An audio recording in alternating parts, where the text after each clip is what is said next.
Normally, when I put out the call for a Michigan mailbag, it's the day before or maybe 2 days before, sometimes the whole weekend. And almost never do we get more than 35 entries. Yeah, I guess maybe we do.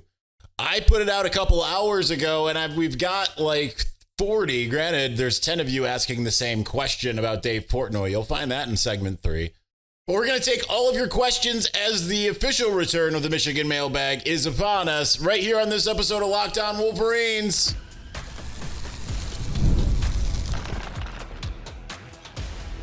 You are Locked On Wolverines, your daily podcast on the Michigan Wolverines, part of the Locked On Podcast Network, your team every day. Happy Thursday. We are back and doing it. Locked On Wolverines podcast, part of the Locked On Podcast Network, where it's your team every day. I'm your man on the ground, Isaiah Hole, publisher of Wolverines Wire through USA Today Sports Media Group.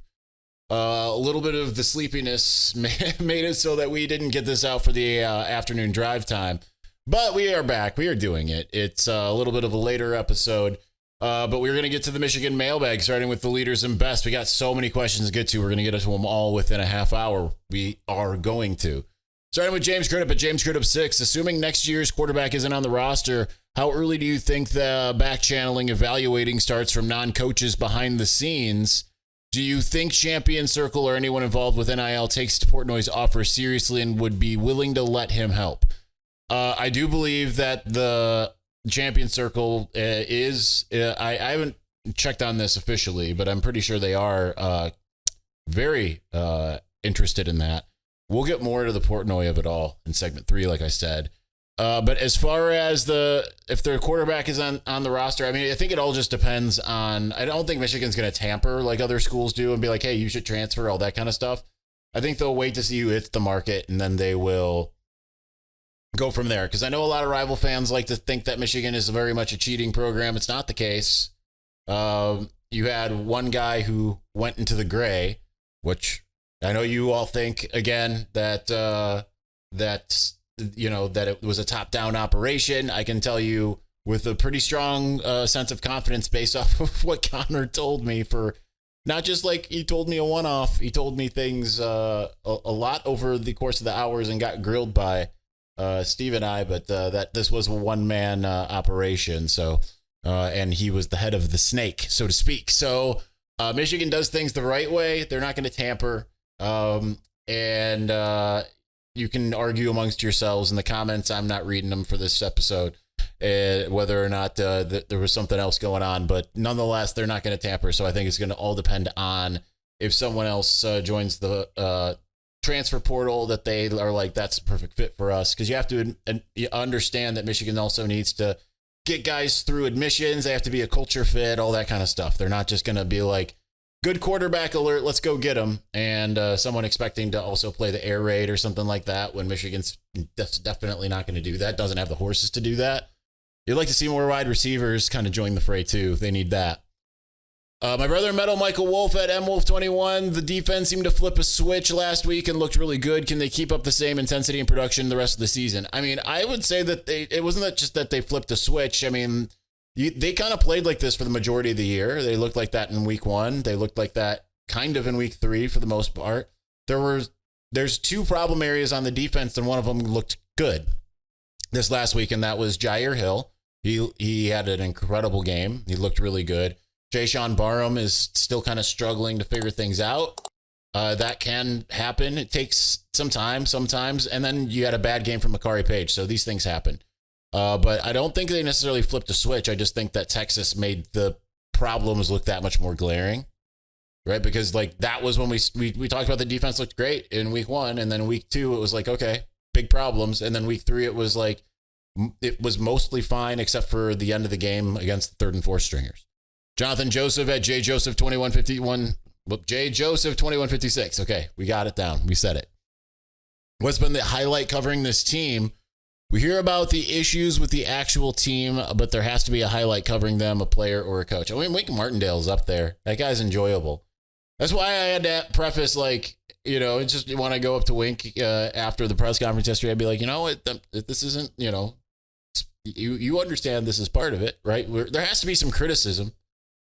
Like transparency. It's like, when when I'm working with Trente, much like when I was working with Jake and Devin and all of those guys, it's like you tell them like it's okay to be critical, and you have to kind of teach them how to do that because they're not used to being that, right? Because you have to be able to be critical, otherwise none of you are going to take me seriously, just like you won't take them seriously, right? If everything's always sunshine and rainbows, then it's not you're not doing your job. So that said, I mean, covering Wink is just a pleasure. I mean, it's always the kids, but I don't really know yet what the highlight is. I mean, obviously the USC was the highlight game. And so that game, the aftermath, all of that stuff, we'll get to one aspect of that with the next question. That was really enjoyable to cover, but there's not necessarily anything that super stands out yet, but it's early, right? Like last year at this time, I'd be like, I don't know. It really wasn't until you got to Penn State that it was like, okay. I love road games, so I guess maybe Washington will start that. That's a long flight. Not super enthused about that in the middle of the season. Spencer Whitmore, we're so back, mailbag that is. With 8 games left, what's your projected record? I can see a path to 11-1, but maybe I'm still looking through my maize and blue goggles. Also, loved Orji's clip about your Jesus is King hat reference. That's the other highlight that I'm talking about. If you haven't seen it, it's available on all the social medias. It's got like 200,000 views on Instagram, and I think something around that on Twitter as well. My projected record's probably 9-3 right now. I don't know if it's going to be Illinois, Indiana, Oregon as one of them. And right now it's hard to project them to beat Ohio State, but we'll see how they build. I would have said the same thing in 2021. 2022 was a little bit of a different story. 2023 was a different story. They're kind of back in 2021 mode. It's just that the offense is a little bit scarier now than it was then, and the defense is probably further along. So hard to say. Defense theoretically can keep them in any game. Didn't against Texas, but you also turned the ball over 18,000 times, and that changed the calculus of the game. But I would say 9-3. Right now, I'd have them losing to Ohio State, and right now I'd have them losing to one of those teams that I mentioned. It could be Washington. Heck, I mean, they're good enough to win. I don't know that they will. They're good enough to win. All right, we're going to continue on, and we're going to get to all of the rest of your questions. We got so many more and so little time. We'll do that here in just a moment. But before we do, NFL fans, you can start the season with a big return on FanDuel, America's #1 sportsbook. So when you get a hunch in the middle of the game, you can check out the latest stats, view live play-by-play, and so much more on the same page where you place your bets.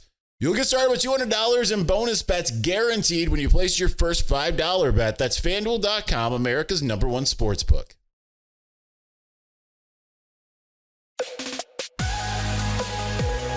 Thankfully, it doesn't seem to be registering on my audio. This is the first time I've ever done the show from this house, right? We used to do this in a basement at the townhouse that I lived in Ann Arbor. And shout out to Jimmy Whitner, by the way, who just, I literally cut off the ability to ask questions in the thread, and he just liked my Michigan questions for today's podcast tweet. But normally I turn the TV off or whatever, but I was being lazy today, and I didn't think I was just going to start recording. So I left Game of Thrones playing in the other room because I still enjoy me some Game of Thrones. I took a nap to some Game of Thrones. I said I was tired. I haven't had a good week of sleep, trying to get kind of caught up and back into the grind of the Big Ten schedule now that that's officially started. Let's go on to the Victors Valiant, starting with Jim at Jim in the North. For 4 years or so, it looked like we were an O-line factory. Now it seems like we've reset to almost 2015, with even some guys seeming to regress. Link is a good kid, but him playing above other upperclassmen is worrying. Is it because more lost focus, the graduation of Warner guys? He's got more questions. We'll get to those in a second here, but I don't think it's necessarily anything like that, right? I think it's, you just lost everybody, and it's going to take, you don't have all of these guys that were starting. Like, in an ideal world, you keep 2 or 3 guys that started the year before, and then you fill in the gaps with other guys. They didn't do that. They lost like the whole line, right? Miles Hinton was the only guy who started last year for them, and he lost his job to Ladarius Henderson. So I think it's just because you're doing a wholesale change. Now, yeah, it's going to be kind of hit or miss, and it's not always going to be exactly the same, right? And it's not, one line might be better than the next and one line might be worse, right? So it's just a matter of getting these guys on the same page. You saw progress last week. You just need to keep building on it, and you hope that by the end of the year, it's kind of the same. I don't think in 2021, even though the line was mashing people a little bit earlier, that people were saying, looking at the line and saying that like that line is just going to maul Ohio State until you got to that point. It really wasn't necessarily like turning all of the heads yet. That was when it turned the heads, really. We got glimpses of it early, and it's kind of like you kind of have to look at this Washington, the USC game the same way you looked at that Washington game. Is like they played cohesively, and in the run, you just got to get the pass going a little bit better. Link has been a disaster in the past. He was better in the run. I recant a little bit of my criticism after my Sunday night rewatch, but I was a little bit more impressed with him in the run than I was beforehand. Continuing with Jim, I'm a big Moore fan, just saying that, but it seems like he's had a tough road to hoe with his receiver room. Given those limitations, you think this offense has a low ceiling? Do you think it will hurt Orji's development? I mean, absolutely. Like if they had like a dude that they could just absolutely like, if they had a Nico Collins on this team, you'd be like, all right, it might not be working yet, but it absolutely will, because you just throw it up there somewhere in the vicinity and he'll come down and get it. That's where like a lot of other teams have kind of been able to kind of shield themselves from bad quarterback play, is having an elite receiver, even if that elite receiver isn't like a, first or second round draft pick guy, but it's still like elite for the college level. That's where you hope that some of these other guys, I know I got a question about Amarian Walker coming up, that someone like him that's got a big radius can get better. You have to keep in mind Kendrick Bell is new to the position, like he's so new, like it wasn't like he's been around for 2 years and has done it. He's been doing it for like 6 months. So you hope that he can kind of, maybe become that guy, but, because of his athleticism. And you can maybe find that out a little bit in games, You get a little bit of it in practice, and then you see a guy go do it in games, and then you say, okay, we can do that again. We'll just keep doing that. So we'll see. Why does the coaching staff not do things like having Edwards and Mullings on the field at the same time, or have guys like Graham on the bench at some key times? Graham, it's a little bit more because of the snap count. Like you gotta, you can't really necessarily tell when it's going to be a key play, and you're trying to limit him to a certain snap count and understand like, okay, we need him at this certain point, but maybe this is a big play, but he's not going to be in. As far as the Edwards and Mullings thing, I don't know, because it's like we've seen it before. It's just we should see it a lot more. But I guess it's just because they have different plays that they want to run. I still think that you got to try to trot it out there a lot more, or maybe redesign some of what you have. It's a little late in the game to do that because you do the breadth of your install in fall camp. But I'm sure that they are kind of tweaking some things and saying, okay, we didn't install this in fall camp, but we're going to install it now. I'm sure they're doing that now that they've got Orji as their guy, and you'll see a little bit more added throughout the year. I would assume, I would hope. James Kovalevsky at coach_Kovo. Some players nationwide are now redshirting and looking to transfer. Also stories of players' agents trying to renegotiate NIL in season after good games, and players threatening to sit if NIL demands aren't met. Do you think all teams encounter this, or has Michigan not had to? I'm sure Michigan has to. I think the good news is they've recruited a certain kind of guy that it's not that they're fully exempt from that, but they're mostly exempt from that. College football has completely changed, and this is the careful what you wish for part with all of this, and especially when you get agents involved, right? Because agents don't care about your welfare and your well-being. They care about the arc of your career and how much money comes in. And the arc of your career doesn't necessarily mean, hey, you stayed at one place and you did everything, you stayed with your team and you did all this and blah, blah, blah. As someone who came not from sports talent agency, UTA didn't have sports, but I worked in the movie industry. I worked with movie stars, trying to put actors into films for 3 years. There is the concern about an arc when you're at a really big agency. It's not just about getting you that next job. It's about getting you the right job and essentially increasing everything. But you are trying to increase, right? You're always trying to increase. And even when you take something that's less, you're doing it with the idea that it's going to be a passion project that's going to help you shine, and it's going to bring you more increase. So I think that that's probably what agents are thinking. And this is where it's like, it's kind of sucky that they can get anywhere close to all of this, unfortunately. Sorry to any of my friends out there who are agents. Sorry to any former Michigan people who are agents. But you look at someone like Jared Wengler who's doing things the right way and had kind of almost operated as an agent because they're shielding, they're in between the team and all the offers and stuff out there. But Jared's got the right mindset, head on his shoulders, and intentions. You need more people like him and less people that are like, hey, sit out the rest of the season until you get more money. Like that's a sad state of affairs. George Paul Lewis at G13 Lewis, will Moore put in more passing plays over the course of the season? Yes, absolutely. Absolutely. You haven't seen the end of that. Got 5 from William Cawthor, 9. Why isn't Ojabo looked at in the same lore as Hutch? He had just as good of a year. Wasn't just as good. I mean, he tied what the record was. Hutch broke it and surpassed it. Hutch's sacks, for the most part, came in more timely manner, and he kind of started earlier. So I think that's part of it. Hutch is also the son of a former Michigan team captain and a local guy. So I think it's all of that. And we'd seen more of Hutch. I think that's why Ojabo doesn't kind of get that. He played second fiddle to a guy who was always going to be much more celebrated. And not to mention, Hutch is still in the city of Detroit.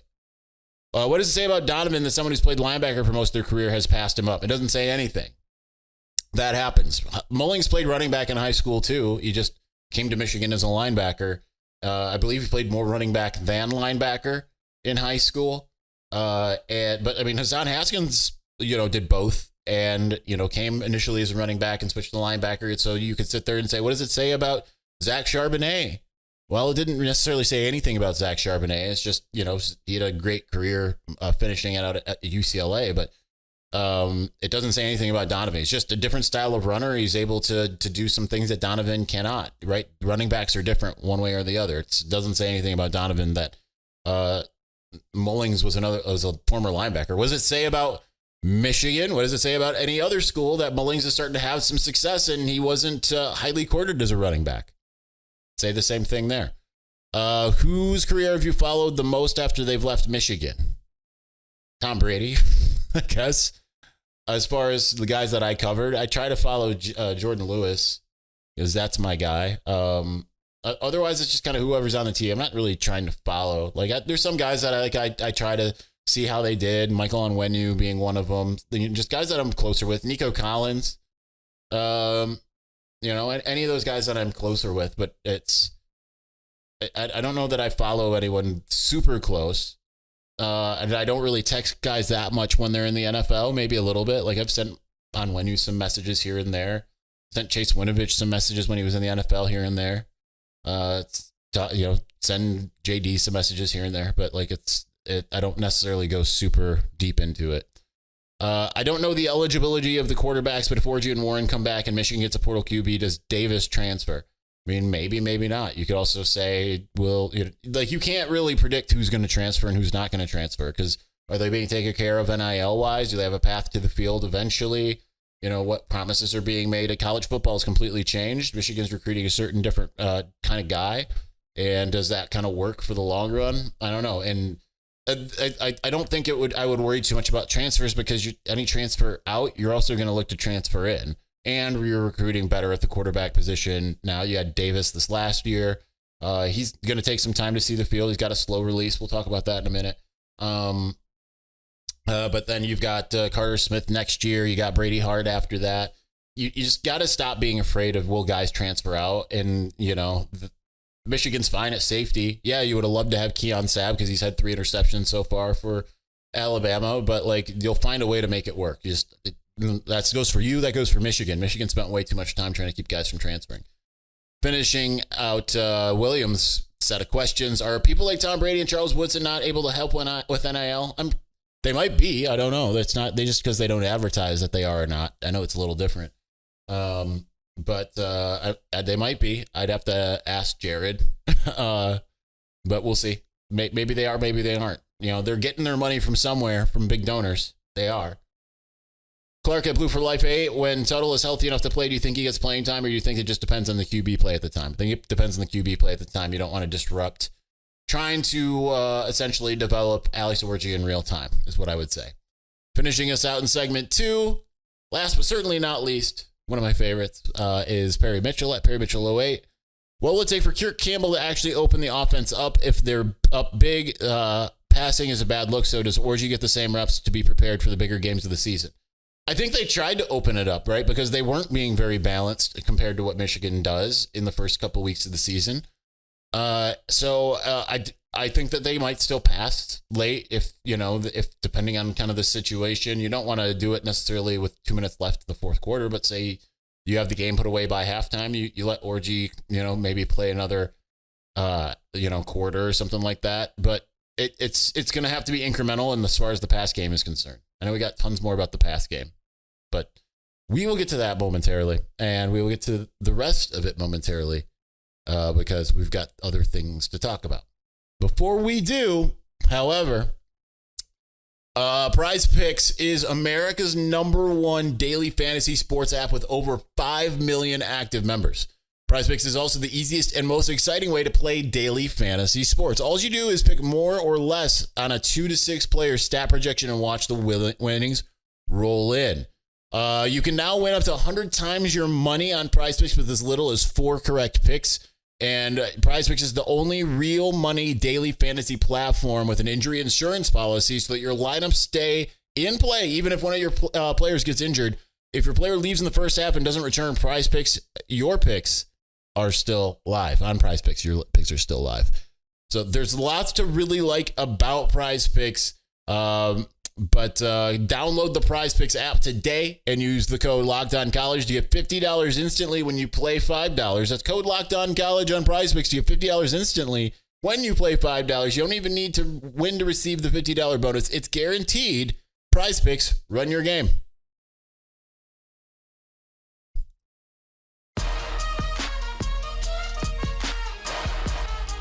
All right, we got about 8 minutes to get 18,000 questions in. So let's get to it. Michigan's are, before I get to him, sorry, one more. Fraser Burton at Fraser Burton. With the heat of the season, it's easy to overlook the young guys. Can we get a pulse on what the first and second year players are standing out as future stars, particularly along the O or D lines?